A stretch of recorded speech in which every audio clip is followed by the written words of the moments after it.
네, 안녕하세요. 방금 소개받은 AWS의 파트너 솔루션스 아키텍트로 일하고 있는 서지혜입니다. 마지막 세션인데 저 정말 이 자리에 아무도 없지 않을까 하고 좀 염려했는데 그래도 이렇게 잘 지켜주셔서 감사합니다. 이번 세션은 제가 그 인텔과 저희 AWS가 어떻게 협력하고 있는지, 어떤 기술들이 이렇게 저희 AWS 서비스에 녹아 있는지 이런 것들을 좀 설명드리려고 합니다. 오늘은 스페셜하게 저희 인텔의 테크니컬 컨설팅 엔지니어로 일하고 계시는 김종학 과장님과 함께 이 세션을 진행하도록 하겠습니다. 혹시 이 전 세션들 다 쭉 들으셨나요? 여기 계신 분들? 혹시 AI/ML 트랙만 계속 들으셨던 분들이신가요? 거의 한 앞줄만 이렇게 좀 끄덕끄덕 해주시는 것 같아요. 좀 반복되는 내용이 있을 겁니다. 근데 그 중에서 좀 약간 인텔의 기술에서에 대한 것들을 좀 제가 꼭 집어서 말씀드리도록 하겠습니다. 먼저 그 AWS 서비스를 좀 먼저 설명해 드리려고 하는데요. 저희 AWS 서비스 보시면 저희 오른쪽에 다양한 서버부터 스토리지 그리고 그거 외에도 엣지 디바이스에서 서로 쓸 수 있는 다양한 IoT 디바이스들, 예를 들어서 딥렌즈라든지 그린그래스라든지 딥레이서 같은 엣지 디바이스들도 있습니다. 그리고 여러분들 알렉사하고 외국에서는 이제 주문하고 할 때 아마존 서비스 같은 거 주문하고 뭐 프로덕트 주문할 때 저희 아마존 에코 쓰시는 거 다 아실 거예요. 그래서 이런 에코 그리고 이런 다양한 엣지 디바이스 외에도 실질적으로 인텔의 기술이 녹아 있는 게 저희 AWS 머신러닝 세이지메이커라는 서비스부터 딥러닝 에이미까지 다양한 곳에서 이렇게 인텔과 저희 서비스들이 협력을 하고 있습니다. 이거 외에 제가 오늘 주제는 뭐 AI/ML 트랙이기 때문에 그 해당되는 서비스 위주로 말하지만 이거 외에도 HPC라든지 뭐 다양한 그 고성능의 직접 뭐 클러스터링 서비스들을 위해서도 저희가 실제로 고객의 워크로드를 가지고 서로 협력하면서 문제를 저희가 튜닝하는 작업들을 하고 있습니다. 이만큼 저희가 AWS와 인텔이 협력해온 게 거의 10년이 넘는 세월들이에요. 그래서 같은 저희가 하는 얘기가 공통된 역사와 가치를 가진다고 했는데 실리콘은 미국의 그런 좀 벤처 기업들 전부터 시작을 해서 저희가 고객들 지향으로 해서 고객들에게 어떻게 하면 더 높은 고성능의 자원을 좀 더 저비용으로 제공할 수 있을까 하고 저희가 많은 부분에서 협력을 하고 있습니다. 저희 이미 이 장표는 앞 세션들을 들으셨으면 되게 편하게 이제 이해하실 수 있는 내용일 거예요. 저희 AWS AI/ML 서비스는 이렇게 세 단계의 레이어로 좀 말씀드릴 수가 있습니다. 이렇게 만드는 이유는 고객분들께서 필요한 레벨의 서비스를 가져다가 쓰실 수 있도록 저희가 다양한 툴을 제공하기 위해서 그런 거고요. 오늘 제가 처음으로 이제 앞에 설명드릴 부분이 바로 이 밑에 부분, 컴퓨팅 자원에 대한 얘기를 할 겁니다. 근데 그리고 나서 그 위에 컴퓨팅 자원 위에서 고객분들에게 엔드투엔드로 머신러닝 서비스를 할 수 있는 플랫폼을 제공해 드리는데 세이지메이커라는 서비스가 있고 또 엣지 디바이스, 그러니까 고객들의 엔드 디바이스에서 실질적으로 실시간으로 뭔가 만들어진 모델을 가지고 추론을 하는 작업들을 하는 디바이스들이 있는데 그런 딥렌스나 딥레이서라는 서비스들이 대해서도 좀 설명을 드릴 거고요. 그리고 이제 이 밖에도 저희가 고객분들이 직접 그냥 바로 API 콜로만 통해서 사용하실 수 있는 API 레이블 서비스들도 있습니다만 일단은 저는 오늘 이 밑에 두 레이어에 대해서 인텔과 어떻게 협력하고 있는지 설명드릴 예정입니다. 자, 먼저 첫 번째 가장 바닥이 되는 코어가 되는 컴퓨팅 자원에 대한 얘기를 좀 해볼까 합니다. 저희 AWS의 인스턴스 타입이 제가 오늘 아침에 세어본 게 저희 패밀리 타입으로 구분을 하는데 한 26가지 정도가 되더라고요. 그 중에서 제가 한 인스턴스 케이스로만 좀 설명을 드릴 겁니다. 그 중에 하나가 이 C 타입이라는데 C 타입이 저희가 이제 컴퓨터 옵티마이즈드 타입이라고 해요. 그래서 컴퓨팅 자원이 가장 좀 파워풀하게 디자인이 되는 그런 인스턴스 타입입니다. 그리고 가장 범용적으로도 좀 많이 사용하시는 인스턴스 타입이에요. 근데 저희가 C4에서 C5로 작년에 작년 2018년 말에 리인벤트라는 저희 고객 행사를 하면서, 가장 큰 고객 행사를 하면서 제가 최신의 인스턴스 타입을 소개해 드렸습니다. 이때 크게 바뀐 게 첫 번째, 저희 하이퍼바이저 기반이 좀 바뀌었어요. 예전에는 저희가 뭐 젠 하이퍼바이저 기반이 돌아갔다고 했다면 저희가 니트로 하이퍼바이저라는 거를 별도로 소개해 드렸습니다. 이 니트로 하이퍼바이저는 기본적으로는 KVM 기반의 하이퍼바이저입니다. 하지만 저희가 별도 칩도 만들어요. 그래서 일부의 기능들은 별도 저희가 만든 칩에서 그런 하이퍼바이저가 해야 할 일들을 오프로딩해서 하고 있습니다. 그렇게 저희가 하이퍼바이저 튜닝하는 작업과 함께 동시에 저희 CPU 인스턴스 세대가 바뀌었어요. 하스왈에서 저희가 스카이크 레이크로 바뀌었습니다. 근데 이렇게 바뀌면서 성능이 얼마 정도 바뀌었냐면, 저희가 기존에 여기 테스트 결과를 보시면 C4 8X 라지를 C5 4X 라지, CPU 개수는 거의 한 40%가 줄어든 상태예요. 그렇지만 같은 성능을 낼 수 있도록 만들었습니다. 이게 무슨 말을 뜻하냐면 CPU 코어 수가 적은데도 동일한 성능을 낸다는 거예요. 그리고 저희가 항상 프라이싱 정책이 항상 새로운 인스턴스 타입으로 갈 때 더 저렴하거나 아니면 동일하게 책정이 됩니다. 그렇게 함으로써 고객분들이 그냥 인스턴스 타입을 바꾸기만 하는 것, 그냥 껐다가 잠시 인스턴스 타입 바꾸는 것만 해도 여러분들이 더 싼 인스턴스 타입을 사용하실 수가 있으세요. 두 번째로 코어 수가 제가 한 40% 줄었다고 말씀드렸습니다. 근데 이 코어 수가 40% 줄어들게 되면 다양한 소프트웨어 중에서 라이센스 정책들이 코어 단위로 정책되는 것들이 있어요. 그러면 그것 때문에 줄어드는 비용 효과는 더 큽니다. 여기 말씀드리는 이 50%라는 효과는 그냥 단순히 인스턴스를 좀 더 CPU가 많은 인스턴스 타입에서 좀 더 CPU 개수가 더 낮은 인스턴스 타입으로 바꾸긴 함으로써 저희가 저렇게 50%의 비용 절감을 해드렸고요. 근데 이번 세션은 AI ML이니까 AI ML에서도 두 가지 이제 컴퓨팅 자원가 굉장히 많이 필요한 경우가 있습니다. 첫 번째는 학습 모델을 만들 때는 굉장히, 그러니까 저희 머신러닝 공부하신 분들 다 아시겠지만 포워드 그리고 백프랍에서 굉장히 실제 데이터와 여러분들이 예측한 데이터가 어떻게 다른지 봐서 에러를 다시 네트워크에 줘서 네트워크의 그 파라미터 값들을 찾아내는 작업을 계속 반복적으로 수행을 하시게 됩니다.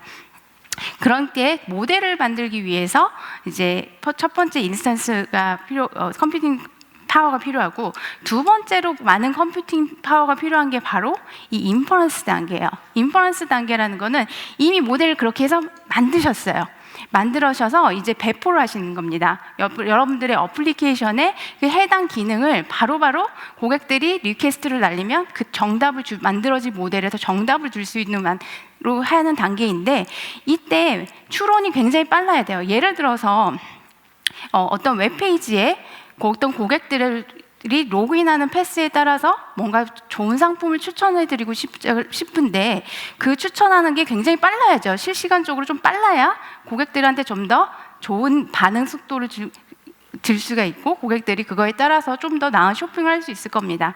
이렇게 추론이라는 게 굉장히 빨라야 되는데요. 이 추론을 최적화하기 위해서 저희가 인텔의 기술들을 사용하고 있습니다. 그래서 그 뒤중에 하나 설명하게 되는 게 여기 보시는 AVX512라는 딥러닝 부스트 별도의 인스트럭션 셋입니다. 이제 C4에서 C5 오는 것만으로 해도 저희가 저렇게 높은 성능을 올릴 수가 있었는데, 텐서플로우 인퍼런스 같은 경우, 그러니까 텐서플로우의 그 유명한 프레임워크를 가지고 추론했을 때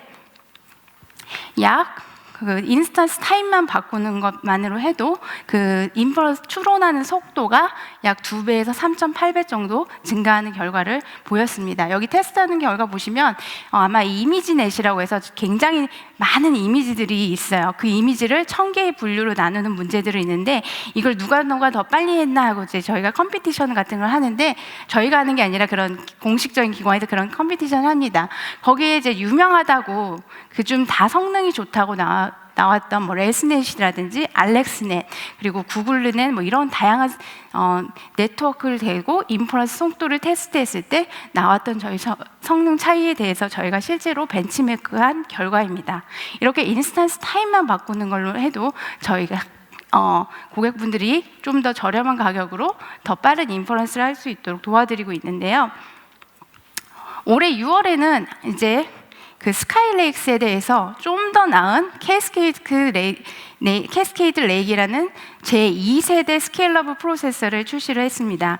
그러니까 그 프로세서를 탑재한 인스턴스 타입을 저희가 출시를 했고요. 그 C5의 12X 라지 그리고 24X 라지 그리고 C5 메탈 타입에 해당 CPU가 사용되게 되었습니다. 그리고 여기서 더 개선된 인스트럭션 셋이 나와요. 그게 ABX512 벡터 뉴럴 네트워크 인스트럭션이라는 셋입니다. 이 인스트럭션 셋이 뭐 어떻게 달라졌는지는 뒤에 저희 김종화 과장님께서 더 딥다이브하게 설명해 주실 건데요.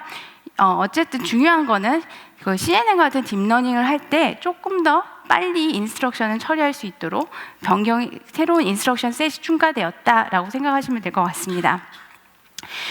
자, 지금 하드웨어 CPU 얘기를 하다가 제가 이제는 이미지 조금 여러분들 이제 OS 그 머신러닝 하시려면 OS 깔고 그 위에다가 뭐 필요한 다양한 프레임워크 까시고 거기에 이제 드라이버 까시고 데이터 사이언티스트 패키지 뭐 예를 들어 넘파이니 판다스니 뭐 사이클러니 이런 패키지들 막 까실 거예요. 근데 저희는 그걸 이미 다 깔아서 에이미 형태로 말아서 제공을 해드리고 있습니다. 거기에 보면은 저희 여러분들이 잘 모르시지만 저희가 인텔의 매스 커널 라이브러리라는 것을 또 사용하고 있어요. 이 매스 커널 라이브러리는 여러분들이 사용하시는 뭐 더하기 곱셈 이런 것들이 조금 더 연산이 빨리 떨 수 있도록 CPU 가속을 지원할 수 있도록 만들어진 별도의 라이브러리 셋입니다. 그 셋이 이것이 실질적으로 텐서플로우에서 실질적으로 여러분들이 어떤 연산 같은 하면 그 밑에 레이어 C나 C++ 레이어에서 한번 컨버전이 되고 그 다음에 이제 CPU의 인스트럭션 셋의 어셈블리어라든지 이런 걸 병원이 돼서 진행이 되는데 그때 저희의 에이미를 사용하게 되시면 인텔의 매스 커널 라이브러리를 자동으로 불러줄 수 있는 그 최적화된 텐서플로우를 여러분들이 사용하실 수 있다라고 생각하시면 될 것 같습니다. 이제 하드웨어 레벨에서 이제 저희 협력 모델에 대해서 조금 말씀드렸는데요. 이 다음에 조금 약간 프레임워크에서 레벨에서는 어떤 것들이 적용되고 있는지 한번 말씀드려 보겠습니다.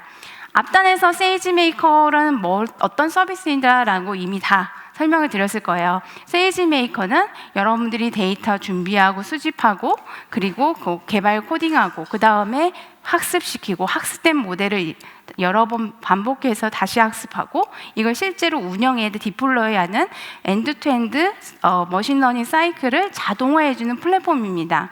근데 이 세이지메이커 두 번째 보면 ML 알고리즘 선택이라는 메뉴가 옵션이 있어요. 이게 뭐냐면 세이지메이커에서는 여러 가지 내장된 알고리즘들을 이미 제공을 해드리고 있죠.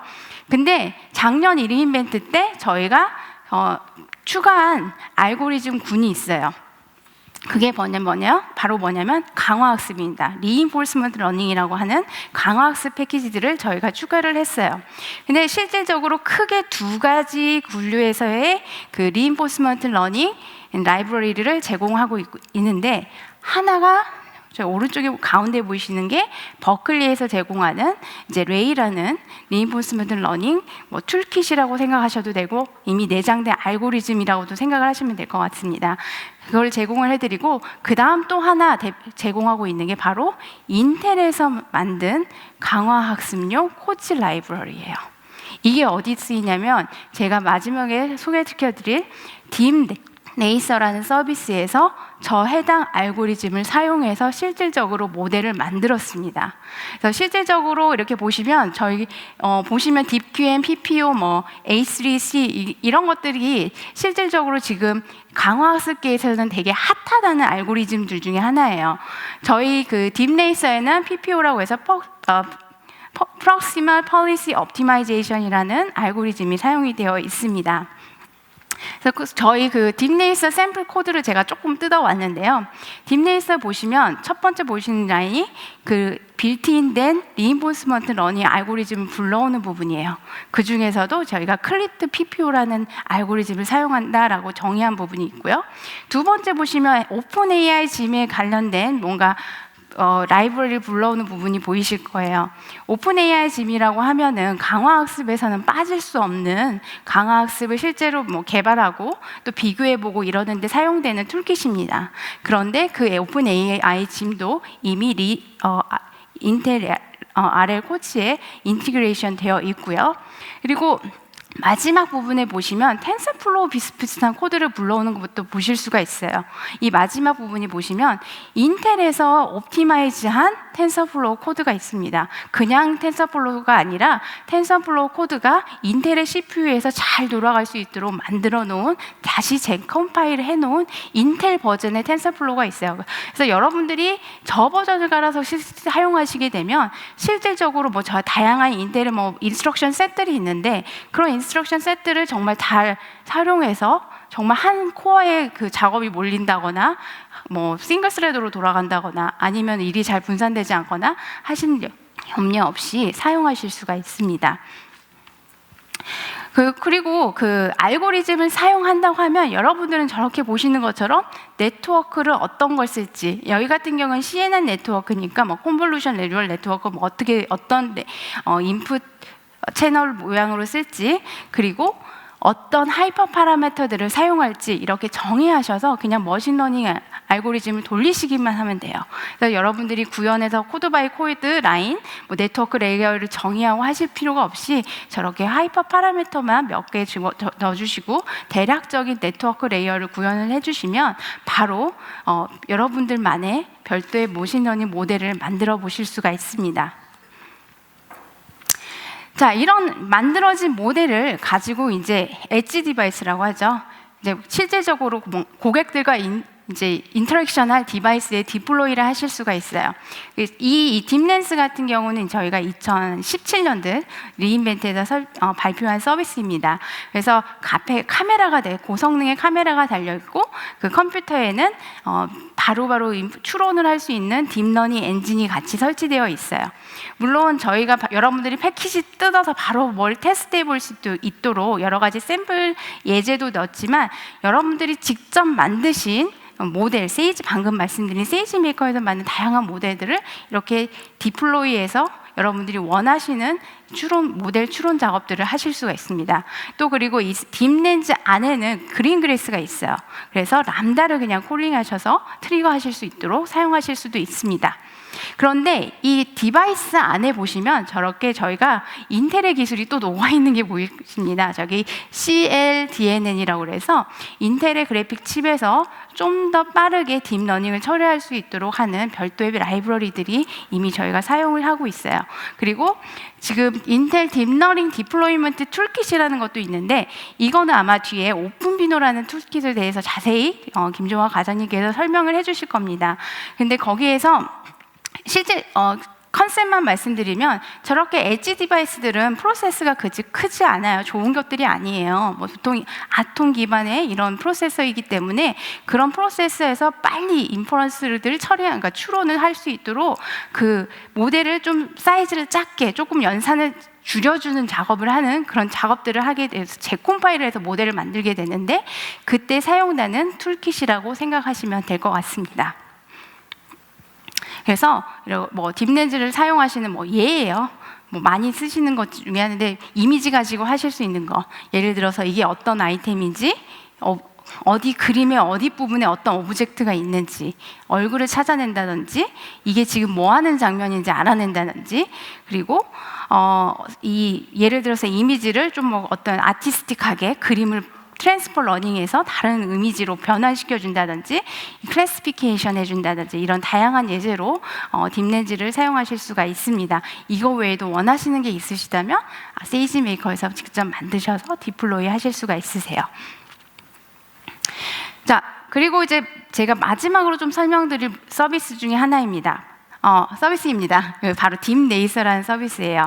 아마 제가 세션 시작할 때 동영상 보셨을 거예요. 어떤 자동차가 이렇게 왔다 트랙을 이렇게 돌고 다니는 차를 보셨을 텐데, 얘는 강화학습으로 훈련된 모델을 탑재해서 얘가 자율주행할 수 있도록 저희가 만든 서비스입니다.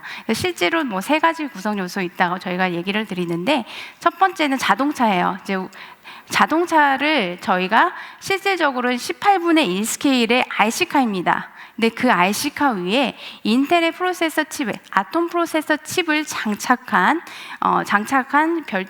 차를 만들었어요. 그래서 저 앞에 동그랗게 보이는 게 카메라입니다. 딥렌즈 카메라를 달았어요. 그래서 앞에 카메라를 이미지를 보고 판단을 해서 이게 내가 왼쪽으로 가야 될지 오른쪽으로 가야 될지 하도록 만든 서비스입니다. 거기에 안에는 실질적으로 보면은 인텔의 아톰 프로세서가 장착되어 있고, 아까 말씀드린 오픈 비노라는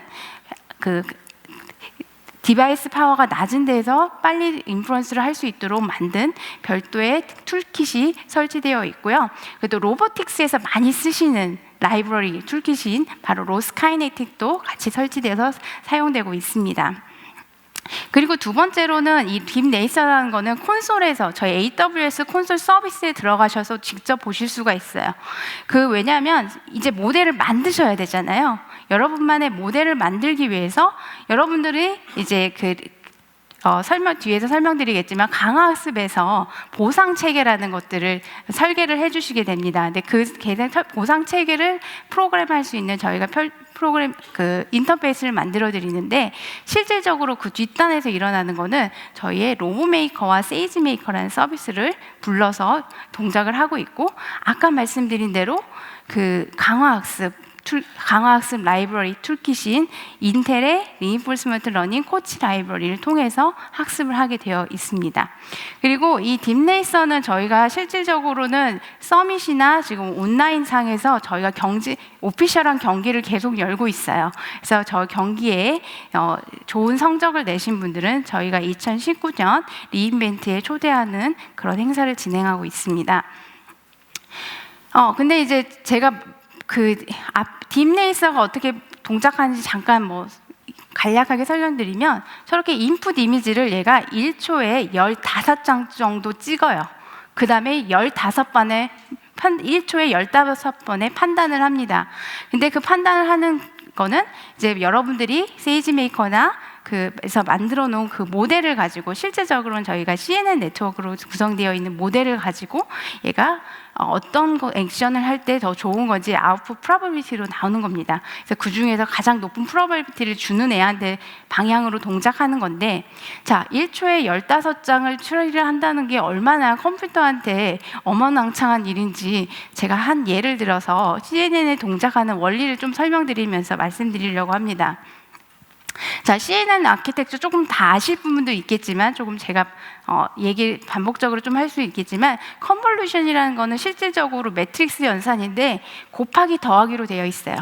그 곱하기로 되어 있고, 이 원본 왼쪽에 보시는 이미지가 원본 이미지예요. 소스 이미지로부터 어떤 필터를 하나, 임의의 필터를 만들어서 얘를 놓고 이렇게 쭉 이미지들을, 원본 이미지를 이렇게 지나쳐가면서 어떤 피처들을 익스트랙션 하는 겁니다. 그래서 어떤 필터가 굉장히 좋은 필터인지 찾아보는 거예요. 그래서 그 가운데의 밸류가 뭔지를 랜덤으로 처음에 이니셜라이즈 한 다음에 이 가운데 필터가 나중에는 어떤 값들이 하면 좋은지 그 값들을 찾아내는 게 목적입니다.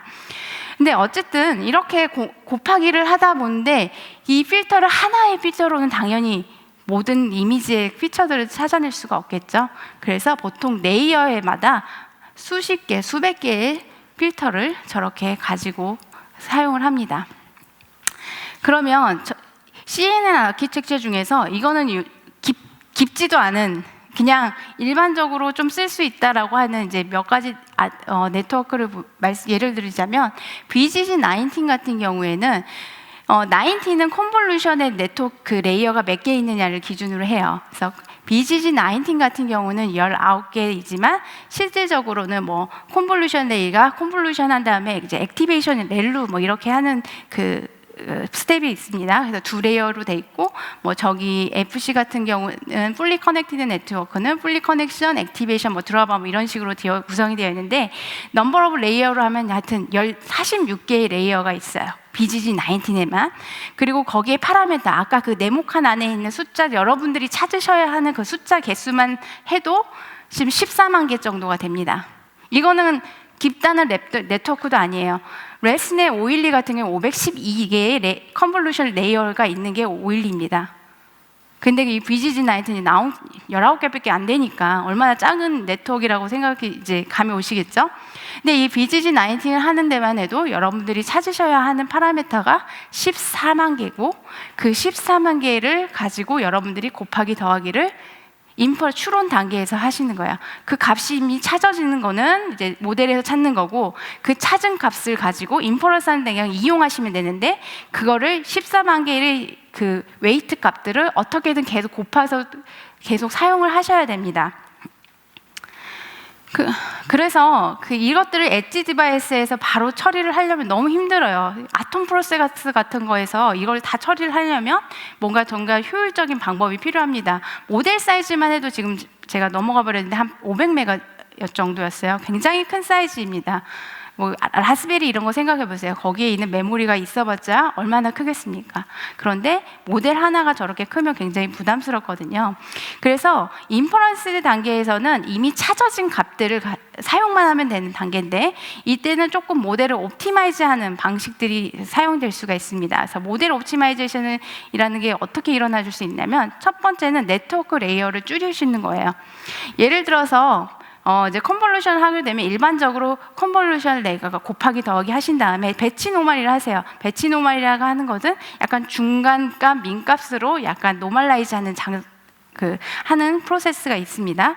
그 다음에 이제 렐루라는 펑션을 해서 뭐 0 밑값은 버리고 0 이상 값만 그 다음 단계로 전하는 단계, 그리고 이제 맥스 풀링, 그 중에서 맥스 값만 뽑아내는 이제 맥스 풀링, 이런 4단계의 단계가 이제 이루어지게 되는데, 그 단계에서 배치 노멀리제이션 단계를 없앨 수가 있어요. 그거를 네트워크 레이어에서 이미 인지하고 있어서 컨볼루션 단계에서 처리할 수도 하는 방법들이 있습니다. 그리고 실질적으로 인퍼런스의 단계에서는 컨볼루션과 렐루의 별도의 그 리퀘스트를 계속 CPU에 날리는 게 아니라 컨볼루션과 렐루를 한꺼번에 처리할 수 있도록 한 번에 리퀘스트를 날리는 방법들을 통해서 네트워크 레이어를 여러 단계 거쳐서 계속 리퀘스트를 날리는 게 아니라 네트워크 레이어를 한 방에 처리할 수 있는 방법으로 CPU에 던지는 방식을 통해서 옵티마이제이션을 하실 수가 있습니다. 그리고 두 번째 방법은 불필요한 네트워크 레이어들을 이제 버리는 거예요. 근데 이것들을 인퍼런스, 보통은 만든 모델 네트워크를 그대로 가져오셔서 인퍼런스 쓰시는 경우도 뭐 있으시지만, 그렇게 하기보다는 트레이닝 할 때만 필요한 네트워크 레이어들이 있습니다. 그런 네트워크 레이어들은 실질적으로 필요하지 않기 때문에 달리는 게 제일 좋으시거든요. 여기 같은 경우는 드롭아웃 레이어 같은 경우는 오버피팅을 방지하기 위해서 트레이닝 할 때만 필요한 레이어입니다.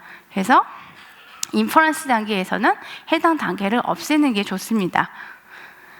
그 세 번째 방법은 인퍼런스 하는 하드웨어 CPU들이 이제 보면은 이게 다 플로팅 포인트 연산을 하잖아요.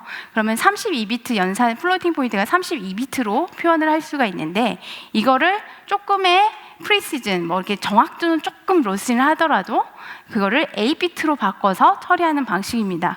이런 기술들은 이미 뭐 여러 군데에서 사용되고 있는데, 텐서플로우의 뭐 라이트라는 거기에도 보시면 실질적으로 이제 거기에 이제 결과인데 32비트로 만들어진 그 32비트 플로팅 포인트로 해서 만들어진 모델을 인퍼런스 단계에서는 인풋이 8비트로 바꿔서 처리할 수 있도록 하는 방식입니다. 이럴 경우에 뭐 포스트 트레이닝 컨테이제이션 했을 때 정확도가 조금 떨어지죠. 709에서 0.657 정도로 떨어지는 게 보실 수가 있어요. 그런데 이제 이것도 조금 더 높이시려면 트레이닝 단계에서 이거 인퍼런스 할 때 퀀타이제이션 할 거야, 비트 8으로 바꿀 거라는 거를 네트워크에서 좀 훈련을 미리 트레이닝을 하실 수가 있어요. 그거를 이제 저희가 컨타이제이션 어웨어 트레이닝을 한다고 하는데 만약 이런 것들을 적용한다면 0.7까지도 올릴 수 있습니다. 그러니까 거의 뭐 원래 트레이닝 했던 결과와 거의 차이가 없게 되는 거죠. 자, 이런 기술들이 바로 모델을 인퍼런스 단계에서 모델을 옵티마이즈 하는 단계에서 일어나는 일들인데, 당연히 인텔에서는 이러한 일들을 좀 더 스마트하게 하실 수가 있습니다. 왜냐하면 자기가 CPU를 인스트럭션에서 직접 만들 수도 있고 그 인스트럭션을 콜링할 수 있는 라이브러리, C레벨의 라이브러리도 만드실 수 있고 그 위에 또 그 라이브러리를 불러오듯 다양한 프레임워크들을 직접 빌딩을 하시기 때문입니다. 자, 지금 그래서 저희 딥레이서가 처음에 세이지 메이커에서 모델을 만들게 되면 이게 USB에 저희가 딱 담습니다. 그래서 USB에 담아서 자동차에 이렇게 꽂아요. 그럼 얘가 깜빡깜빡하면서 첫 번째 하는 역할이 뭐냐면 저희 세이지 메이커, 그러니까 일반 컴퓨팅 파워에서 트레이닝된 모델을 재컴파일을 해서 별도의 옵티마이즈 된 레이어로 만듭니다. 그러니까 뭐 재컴파일해서 인텔에서는 이제 인터미디엇 레프레젠테이션 레이어라고 하는 건데 그 레이어로 바꾸는, 실제로 저 코드가 저희 그 딥레이서의 안에서 실행이 되는 겁니다. 그래서 모델을 바꾼 다음에 그 다음부터는 이 오픈비노 컨버전된 모델을 이해하고 그거에 대해서 인퍼런스 추론 엔진을 돌릴 수 있는 인퍼런스 엔진, 오픈비노의 인퍼런스 엔진이 돌아가기 시작하게 됩니다. 그래서 카메라에서 받아들여온 이미지가 스트리밍 돼서 들어오면 오픈비노 그 엔진이 인퍼런스를 하고 거기서 아웃풋으로 이제 필요로 한 PWM, 그러니까 파워 레벨이라든지 그 서버 모터의 힘이 얼마 정도 가야 되는지 이런 시그널로 바뀌게 되고 이런 것들이 자동차로 전달이 되게 되어 있습니다. 강화학습, 이제 마지막으로 제가 아까 강화학습이 뭔지 조금 설명을 드린다고 했는데, 아까 그냥 말해요. 강화학습 라이브러리를 씁니다 하고 얘기를 했는데, 강화학습이 모델이 만드는 게 쉽지가 않습니다. 왜냐하면 강화학습이라는 것들은 연구하는 결과 중에서도 제일 최신의 연구예요. 그런데 좀 동작하는 방식에 좀 말씀드리자면, 이제 에이전트가 있습니다. 그러니까 뭔가 상경과 인터랙션하는 어떤 에이전트가 있어요. 저희 같은 경우는 자동차가 그 에이전트입니다. 그래서 이 자동차가 어떤 환경이라고 하면 이제 트랙이겠죠. 저희 환경에서는 트랙이라는 환경을 이렇게 돌아다니면서 굉장히 다양한 액션을 취해봅니다. 얘가 할 수 있는 액션이라는 거를 랜덤하게 취해봅니다. 그러면 액션을 취하면 그 환경이 결과값을, 리워드를 줍니다. 너는 이렇게 오른쪽으로 틀었는데 라인을 밟았기 때문에 이건 좋은 행동이 아니야. 너 이러다 곧 나가. 그렇기 때문에 난 너한테 네거티브한 피드백을 주겠어 하면서 네가 지금 현재 무슨 액션을 취했고 그 결과 너는 어떤 스테이트에 있게 됐고 너는 그래서 어떤 리워드를 받게 됐어라는 정보들을 수집을 하게 됐는데, 이 정보를 실제 라이프에서 수집한다고 하는 것 자체가 굉장히 쉽지가 않아요. 자동차라면 자동차 주행을 하면서 막 얘가 랜덤하게 돌아다니게 놔둘 수는 없잖아요. 그래서 보통은 이제 시뮬레이터를 활용하게 됩니다. 그래서 그 시뮬레이터 하는 역할을 하는 게 바로 저희 AWS의 로보메이커라는 서비스고요. 그리고 그리고 만들어 시뮬레이터에서 나온 결과들을 가지고 세이지 메이커에서 새로운 모델을 만든 다음에 계속 모델에서 조금 어떤 나은 최근에 경험한 에피소드만큼의 경험을 가지고 모델을 만들고 그 모델을 가지고 다시 시뮬레이터에 놓고 시뮬레이터에서는 또 그 모델을 가지고 새로운 경험을 쌓고 그 경험을 쌓아서 다시 세이지 메이커에서 학습을 하고 이런 것들이 반복적으로 일어나게 됩니다. 그래서 아까 오픈짐 AI라는 라이브러리라든지 또 이 자동차가 실제 돌아갔을 때의 환경에서 대비해서의 인터랙션 할 수 있는 로스 같은 라이브러리라든지 이런 것들이 다 인티그레이션이 되어야 실질적으로 저희 강화학습의 모델을 제대로 만들 수 있거든요. 그래서 그것들을 많은 부분이 인텔의 리인포스먼트 러닝 코치 라이브러리에서 해주고 있습니다. 자, 제가 이 밖에도 사실 설명드릴 부분이 너무 많지만 이제 여기까지 저희 AWS AIML 서비스에 대해서 조금 설명드리고요. 다음은 인텔의 김종화 과장님께서 인텔의 기술들에 대해서 좀 더 딥다이브해서 설명드리도록 하겠습니다. 네, 안녕하십니까. 저는 인텔에서 테크니컬 컨설팅 엔지니어를 맡고 있는 김종학이라고 합니다. 좀 늦은 시간까지 여기 남아주셔서 감사하고요. 또 초청을 해주신 AWS에 또 감사드립니다. 제가 설명드릴 내용은요. 여러분들께서 AWS의 인스턴스들을 사용을 하시면서 뭔가 프로덕트를 제작을 하실 텐데, 서비스를 제작을 하실 텐데, 그때 제작하실 때 베네핏을 보시는 그런 부분들이 안으로는 어떤 게 숨겨져 있는지에 대해서 설명을 좀 드리고요. 하드웨어적인 부분, 그리고 실제로 에이미를 가지고 와서 사용하실 텐데 거기에 포함된 부분들도 있고, 혹시나 에이미에 포함되지 않는 부분, 뭐 라이브러리라든지 툴 같은 부분들을 매뉴얼리 가지고 와서 사용하실 수 있는 것들이 있는데, 그런 것들에 대해서 좀 더 설명을 드리도록 하겠습니다. 오늘 소개해 드리는 라이브러리나 툴들은 모두 오픈되어 있고요. 그냥 구글링을 하시면 쉽게 찾아서 다운로드 받으실 수 있고 무료로 사용을 하실 수 있습니다. 개발을 하실 때 사용하는 것도 무료고 배포도 자유롭게 하실 수 있기 때문에 오늘 나오는 라이브러리나 툴들을 좀 기억을 해주시고 필요하시다면은 구글링 하셔가지고 찾아서 사용을 해보시면은 굉장히 좋을 것 같습니다.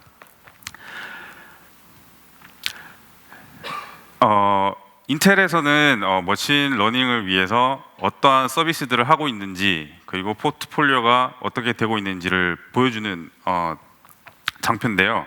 아래쪽에 보시면은 보시다시피 저희가 기본적으로 제공하는 CPU가 있겠고요. CPU에는 저희가 새로운 제너레이션이 나올 때마다 인스트럭션 셋들이 새로 만들어집니다. 조금 더 향상된 그리고 이펙티브한 계산을 위해서 만들어진 인스트럭션 셋들이고요.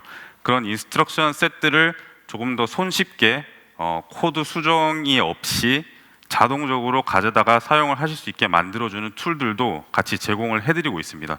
그래서 위쪽에 나와 있는 라이브러리라든지 툴들은 다 그런 목적을 위해서 만들어진 것들이고요.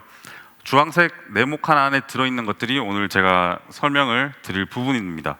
그래서 라이브러리, CPU부터 시작해서 라이브러리, 그리고 따로 또 받으셔서 사용하실 수 있는 툴들에 대해서 설명을 한번 해보겠습니다. 기본적으로 AWS 인스턴스들을 사용을 하실 때 주로 여기에 있는 이런 모델들을 사용을 하실 텐데요. 굉장히 이거보다 더 많은 걸로 알고 있어요.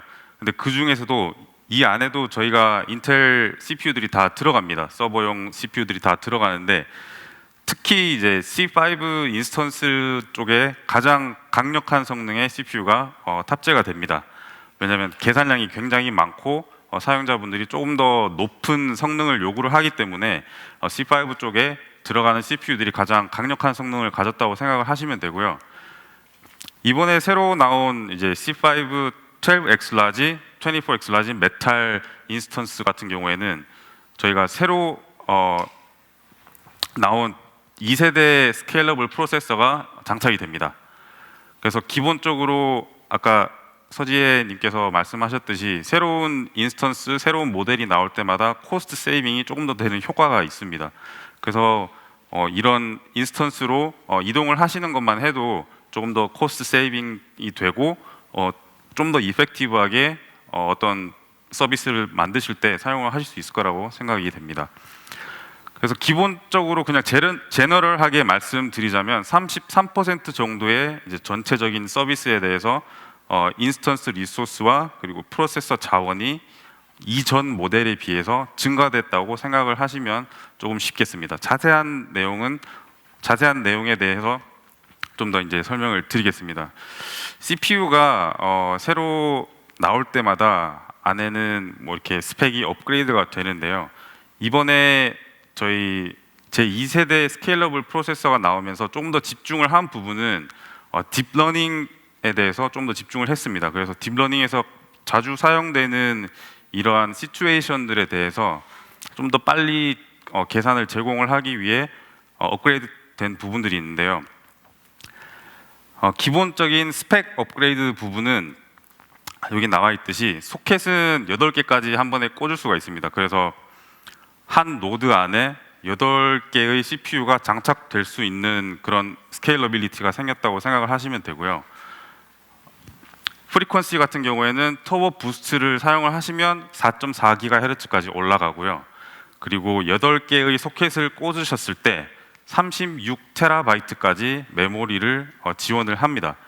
하나의 소켓에 4.5TB가 되는데요. 1.5GB까지 일반적인 딥 메모리고, 그리고 3.0TB는 저희 인텔 옵테인을 사용을 하시면 통합해서 4.5TB까지 한 번에 한 소켓에서 이용을 하실 수가 있습니다. 기본적인 아까 제가 말씀드렸던 1.5TB 딥 메모리는 이전에는 765MB였는데요. 이게 2배가 늘어나서 1.5GB가 이제 되겠습니다. 그리고 서포트되는 모델도 DDR4, 그래서 속도가 2933 MT/s로 늘어났고요. 이전 모델에 비해서 25%에서 30% 정도의 메모리 밴드위스 향상이 또 있었습니다.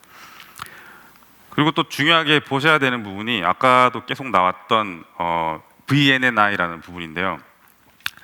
인텔이 속도 향상을 위해서 인스트럭션 셋을 계속 이제 발표를 합니다. 이 인스트럭션 셋의 목적은 뭐냐면 벡터라이제이션이라는 건데요.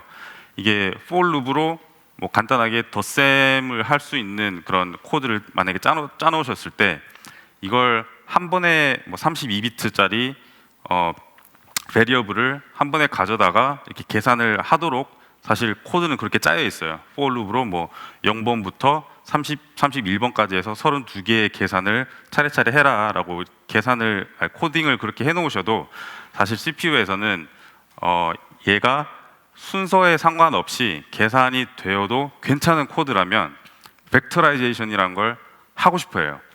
그래서 이 벡터라이제이션을 하려면 그런 여러 개의 베리어블들을 한 번에 가지고 가서 한 번에 계산을 할 수 있는 그런 레지스터가 있어야 됩니다. 그런 레지스터를 이용할 수 있는 인스트럭션도 필요하고요.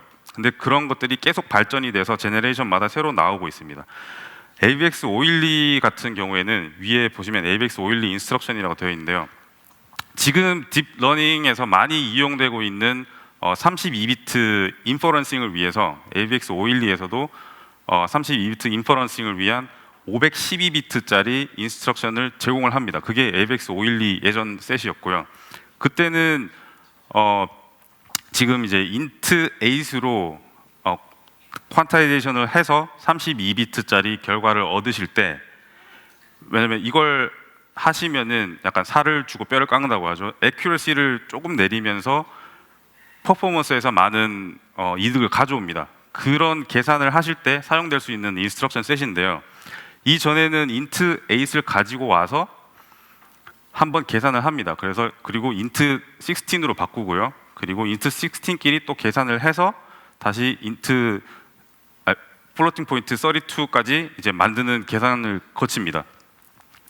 그렇게 하시려면은 3개의 인스트럭션을 사용을 하게 되는데요. 이번에 세컨 제너레이션 CPU에서는 한 번의 계산으로 이전에 3번의 계산을 대신할 수 있는 그런 인스트럭션 셋을 제공을 합니다.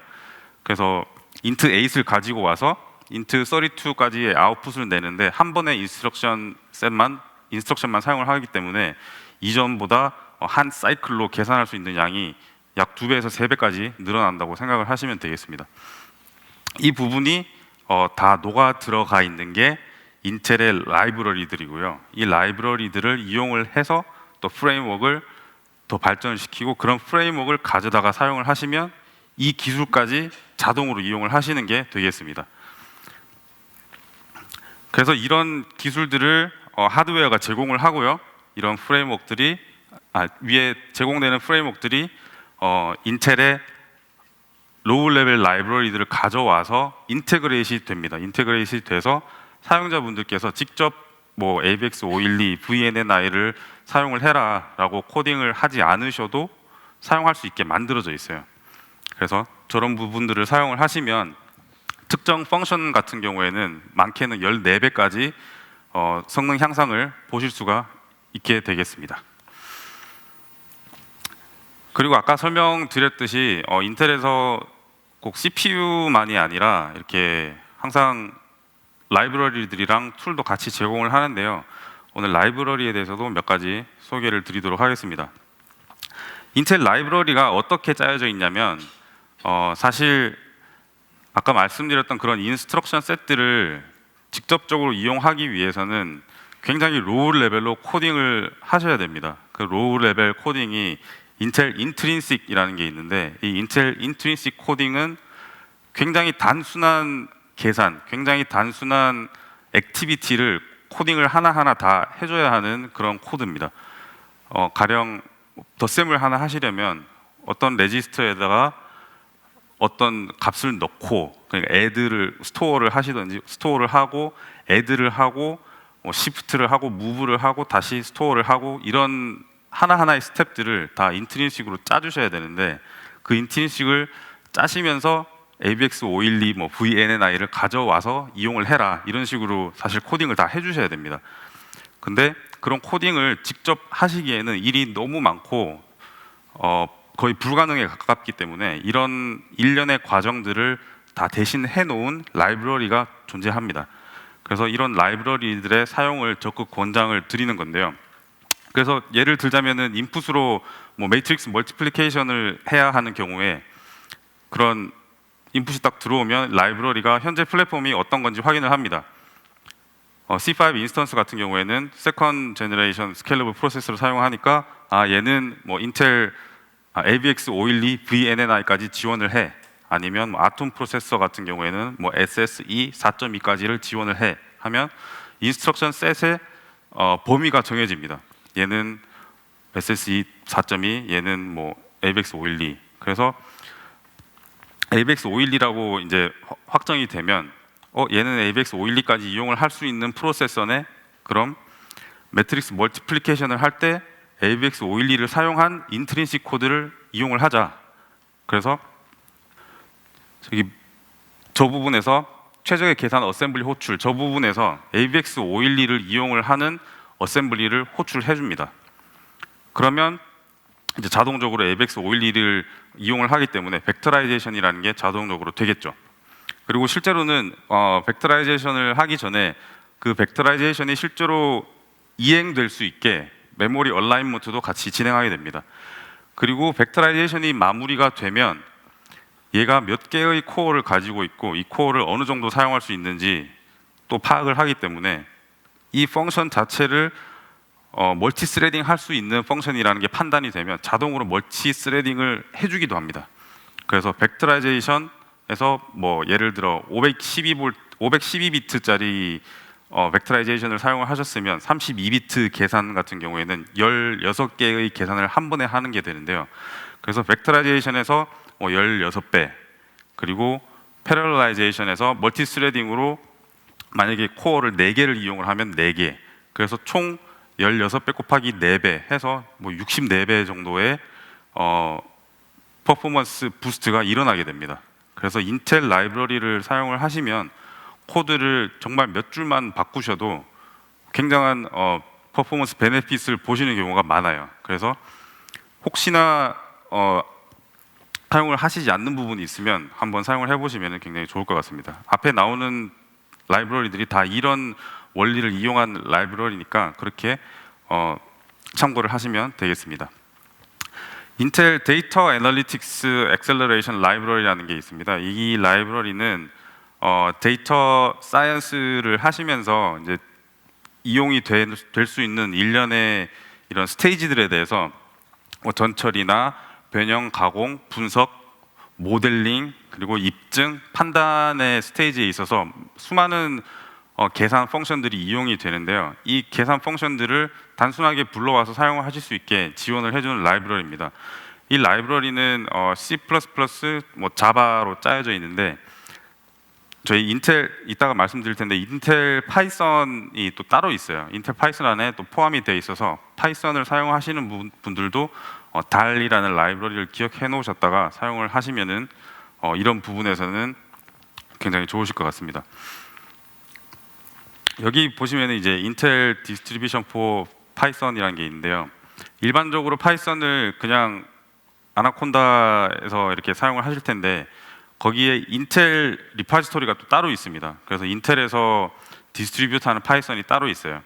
이 파이썬을 가지고 가셔서 그냥 현재 코드 그대로 두시고 거기에다가 파이썬만 엎어 쓰셔가지고 사용을 해도 만약에 여기 나와 있는 뭐 넘파이라든지 사이파이라든지 뭐 사이킷런 같은 이런 데서 불러서 사용하시는 펑션들이 포함이 되어 있으면은 그런 부분에 있어서 벡터라이제이션 그리고 멀티스레딩이 자동으로 들어가는 부분들이 있습니다. 그래서 파이썬 코드를 고치시지 않으셔도 파이썬 패키지만 교체를 하시는 노력으로 상당히 많은 퍼포먼스를 더 보실 수가 있는 그런 이점이 있어요.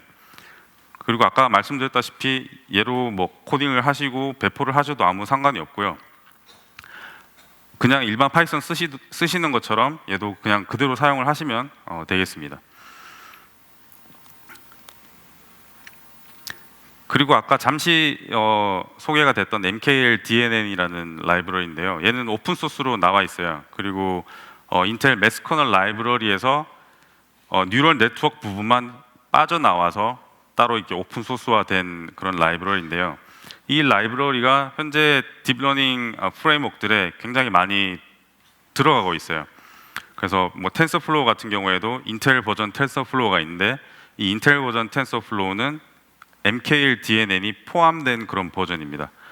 그래서 따로 인텔 아키텍처에 맞추어서 코딩을 하실 필요 없이 인텔 MKL-DNN이 포함된 버전을 사용을 하시면 인텔에서 그런 짜놓은 인트린식 같은 것들을 자동으로 불러와서 이용을 해주기 때문에 하드웨어 리소스를 최대한 사용할 수 있는 그런 방법이 되겠습니다. 그래서 혹시나 뭐 텐서플로우라든지 뭐 카페나 파이토치 이런 걸 지금 사용을 하시고 계신데 이게 제너럴한 그냥 버전이라면은 인텔 버전을 한번 테스트 해보시는 걸 추천을 드리겠습니다. 그리고 인텔에서는 라이브러리도 물론 제공을 하지만 다른 형태의 툴들도 제공을 합니다. 오늘 소개드릴 툴들은 이제 두 가지가 되겠는데요. 아까 잠깐 소개를 받으셨던 오픈 비노라는 인퍼런싱 툴이랑 그리고 성능 개선에 사용될 수 있는 그 성능 측정에 사용될 수 있는 그 툴을 두 가지를 보여드리도록 하겠습니다. 오픈 비노 같은 경우에는 지금 딥러닝 쪽에 비전 처리 쪽으로 이제 이용이 되는 그런 툴인데요. 이 툴의 장점은 현재 사용하고 계시는 뭐 프레임워크를 바꿔야 된다든지 그런 불편함이 없고, 그리고 인퍼런스 엔진을 통해서 하드웨어의 리소스를 또 바로바로 이용할 수 있는 그런 이점이 있어요. 모델 옵티마이저에서 아까 서지혜 솔루션스 아키텍트님께서 잘 설명을 해주셨는데, 모델 옵티마이저에서 지금 트레인 해놓은 모델을 가지고 와서 얘를 좀 더 최적화를 시켜줍니다. 최적화를 시켜서 인퍼런스 엔진에서 사용될 수 있는 그런 IR이라는 형태로 바꾸게 되고요. 이 인퍼런스 엔진은 그 IR이라는 걸 가지고 와서 바로 하드웨어에서 인퍼런싱을 실행을 하게 됩니다. 오픈 비노가 지원을 하고 있는 모델들은 여기에 적혀 있는 카페, 텐서플로우, ONNX, MXNet, 칼디 이런 부분 말고도 실제로 다큐멘트를 한번 보시면은 더 많은 이제 모델들을 지원을 하고 있기 때문에 혹시 사용하시는 모델이 오픈 비노에서 지원이 되고 있다면은 꼭 한번 테스트를 한번 해보시면은 좋을 것 같습니다. 이게 딥레이스에서 실제로 어떻게 사용됐는지 조금 쉽게 설명을 드리자면, 세이지 메이커에서 이제 트레이닝을 하시겠죠. 저 왼쪽에 있는 저 프레임워크들에서 이제 모델들을 가져오셔가지고 세이지 메이커에서 트레인된 모델을 딥레이서 쪽으로 보내주게 됩니다. 그럼 딥레이서 쪽에서는 이제 모델 옵티마이저를 실행을 시켜서 가지고 온 모델을 인퍼런스 엔진에서 사용할 수 있는 IR이라는 형태로 변환을 하게 됩니다. 그러면 IR이라는 걸 인퍼런스 엔진이 가지고 와서 딥레이서 위의 이제 아톰 CPU에서 인퍼런스가 일어날 수 있도록 실행을 시켜주게 됩니다. 여기서 CPU 플러그인이라고 쉽게 써놨는데요. 사실 저게 이제 MKL DNN 플러그인이 되겠습니다. 그래서 아까 말씀드렸던 그런 벡터라이제이션이라든지 멀티스레딩이 자동으로 일어날 수 있는 그런 펑션들을 다 가지고 와서 뭐 컨볼루션 레이어라든지 뭐 렐루라든지 이런 것들을 다 지원하는 그런 펑션들을 인텔에서 짜놓은 펑션들을 가지고 와서 딥 레이서 위에서 트레이닝된 모델로 이제 인퍼런스를 돌리게 됩니다. 그리고 아래쪽에 보시면은 뭐 GPU 플러그인, FPGA, NCA, 뭐 GNA, VAD 플러그인들이 굉장히 많은데요. 사실 저기에 적혀 있는 GPU 플러그인이라고 하는 건 인텔의 그 내장 GPU를 또 이용을 할 수 있는 플러그인들을 또 지원을 한다는 겁니다. 딥 렌즈 같은 경우에는 제가 찾아보니까 딥 렌즈에는 내장 그래픽이 포함되어 있더라고요. 그래서 내장 그래픽이 포함된 경우에는 인퍼런스 엔진을 돌리실 때 옵션을 한 가지만 주면은 뭐 헤테로라는 옵션을 주시면은 CPU뿐만 아니라 GPU에서도 같이 인퍼런싱을 일으킬 수 있게 됩니다. 그래서 놀고 있는 인터널 GPU를 가지고 인퍼런스의 자원으로 또 이용을 하실 수 있게 도와주는 그런 툴이 되겠습니다. 그래서 이게 버전업이 되면서 헤테로, 그러니까 멀티 디바이스 인퍼런싱에 대한 폴리시들이 좀 더 발전을 하고 있어요. 그래서 좀 더 스마트하게 오프로딩을 해가지고 인퍼런스 속도를 이제 높이게 되는 겁니다. 그래서 오픈 비노 최신 버전을 받으시면은 이전의 헤테로에서는 조금 단순하게 약간 라운드 로빈처럼 인퍼런스를 했었는데 지금은 한쪽에 인퍼런스 리소스가 가득 차거나 이쪽에 인퍼런스 리소스보다 훨씬 많은 양의 인퍼런스 인풋이 들어오면은 바로 다음 하드웨어에 보내버리는 방식 등등으로 인퍼런싱 방법이 조금 더 발전을 하고 있기 때문에 계속 CPU와 GPU를 동시에 이용을 하시면은 뭐 아이디얼리는 뭐 2배 정도까지 인퍼런스 부스트가 이제 일어나게 됩니다. 그래서 이런 부분도 참고를 해주시면 좋겠고요. 마지막으로는 Vtune 앰플리파이어라는 툴이 있습니다. 이 툴은 물론 다른 IDE나 다른 뭐 퍼포먼스 애널리시스를 하실 수 있는 툴들이 많이 있는데 인텔 아키텍처 위에서 돌아가는 프로그램에 있어서는 Vtune으로 직접 애널리시스를 해보시면 굉장히 좋습니다. 이유는 이 CPU가 가지고 있는 자원들이 굉장히 많은데요. CPU, 그러니까 계산을 하는 유닛을 제외하더라도 뭐 메모리도 있을 거고 CPU 안에 캐시도 있고 다른 I/O와 주고받는 버스도 있고 메모리 쪽 밴드위스도 볼 수 있는 버스가 있고 굉장히 많은 하드웨어들이 집약되어 있는데 그 하드웨어들이 실제로 어떻게 동작했는지에 대한 스코어라든지 아니면 스냅샷을 얘가 받아서 보여줍니다. 그래서 쉽게는 어떤 펑션이 어느 정도의 CPU 리소스를 이용을 해서 어느 시간만큼 일했는지 그런 것들을 또 보여주기도 하고요. 그리고 뭐 어떤 해당 펑션이 몇 개의 스레드와 어느 정도 시간만큼 일을 했는지 그 일을 한 정도도 이렇게 100%의 캐패시티를 가지고 있으면 몇 프로로 일을 했는지를 이렇게 비주얼리 보여주게 됩니다. 그래서 Vtune 앰플리파이어를 이용을 해보시면 현재 우리가 만들고 있는 애플리케이션이 어느 정도의 하드웨어 리소스를 이용을 하면서 돌아가고 있는지 그리고 어느 부분이 실제로는 뭐 한 이 정도 만에 돌아가야 되는데 조금 더 오래 걸리고 있지 않나 혹은 조금 더 많은 하드웨어 리소스를 사용을 하고 있어서 다른 펑션이 돌아가기에 좀 힘들지 않나 이런 부분들을 즉각 캐치를 할 수 있게 짜여져 있습니다. 그래서 이런 툴까지 같이 한번 보신다면 성능 개선을 하는 데 있어서 굉장히 좋을 거라고 이제 생각이 됩니다. 제가 오늘 소개드릴 부분은 여기까지가 다고요. 그럼 다시 서지혜 솔루션스 아키텍트님 모셔서 마지막 말씀 듣고 마무리하도록 하겠습니다. 네, 감사합니다. 네, 김종학 과장님 너무 감사드리고요. 더 감사드리는 거는 마지막까지 그래도 나가시지 않고 이 자리를 같이 해주신 여러분들께 진짜 감사드립니다. 오늘 좋은 시간 되셨길 바라고요. 오늘 집까지 안전하게 잘 돌아가시도록 기원하겠습니다. 감사합니다.